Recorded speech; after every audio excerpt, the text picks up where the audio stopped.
Miramar Beach, Florida. It was only a matter of time before this inevitable moment arrived. The desperate will always lash out. The ones on the losing end will always try anything to shift the ground beneath them. But this time, in this specific situation, it's not going to work.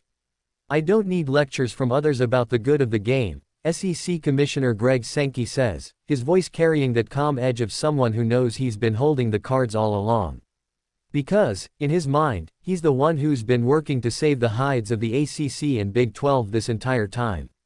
He was the one, not that long ago, who convinced the presidents in the SEC that the college football playoff was worth expanding, that staying together as one national playoff system, not splintering off into some SEC-only bracket, was in the best interest of college football. And mind you, many of those SEC presidents weren't sold at first. Expansion. Why bother when the conference is already dominating? But Sankey saw the bigger picture. He's the one who, along with new Big Ten Commissioner Tony Petitti, was handed all the power in the CFP process, by none other than the very people now complaining about it. The Big 12, the ACC, the same commissioners now crying foul over access and revenue splits. So, poking the bear probably wasn't the smartest move. But here we are. The CFP is on the verge of locking in a 16-team format beginning in 2026, and the desperate voices have decided to speak up. The ACC and Big 12, whose leagues won't be getting equal slices of the pie, in access, in revenue, in power, made carefully worded statements last week to CBS Sports. Statements that looked, to no one's surprise, eerily coordinated. Both emphasized how every decision they've made has been, in the best interest of the sport. That didn't sit well with Sankey. Not the guy who was asked by the CFP board of directors to help design the first 12-team playoff. Not the guy who then watched as petty conference politics delayed it over and over again. He hasn't forgotten the ACC's role in that delay, the now infamous alliance with the Big Ten and Pac-12 that ultimately blew up in their faces. That was supposedly in the best interest of the sport, too, right? And let's not overlook the irony here. The Big 12 and ACC's raids of the Pac-12, Mountain West, and American Athletic Conference, all to save their own skins and prop themselves up as power conferences, were framed as being in the best interest of the sport, too. The cannibalization of leagues, the aggressive expansion, the shifting alliances, all done under the same banner of saving college football. Meanwhile, the SEC and Big Ten simply flexed. They didn't need to scramble, they didn't need to raid, they didn't need to make loud, defensive statements. They're the two conferences at the top, and they know it.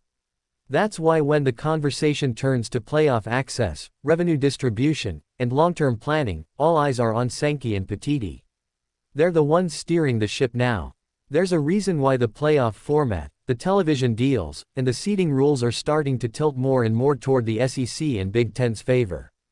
It's because those leagues bring the most value, the most viewership, the most stability. Everyone else, they're just trying to keep their heads above water.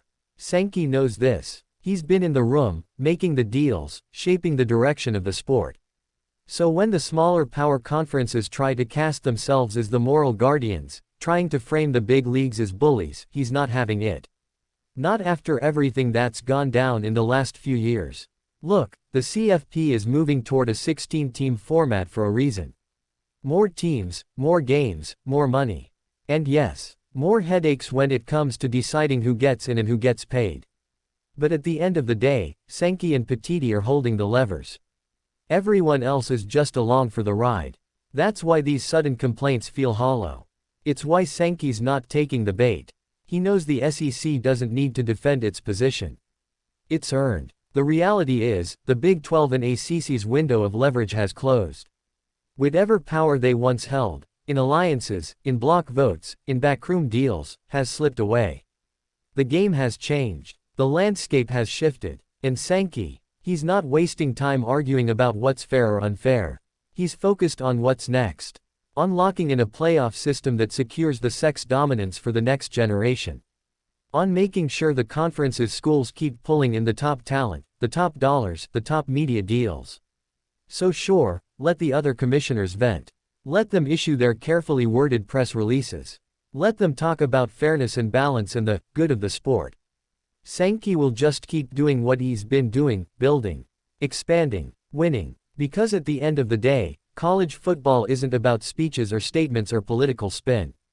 It's about power. And right now, no one has more of it than Greg Sankey and the SEC. The SEC presidents know it. The Big Ten knows it. The fans know it. And deep down, even the ACC and Big 12 commissioners know it. So as the CFP moves into its next phase, with bigger brackets, bigger payouts, and bigger stakes, the desperate cries from the smaller power conferences will keep coming. They have to. It's all they have left. But Sankey, he'll keep steering the ship, charting the course, and reminding everyone why the SEC sits at the top of the mountain. Whether the rest of college football likes it or not.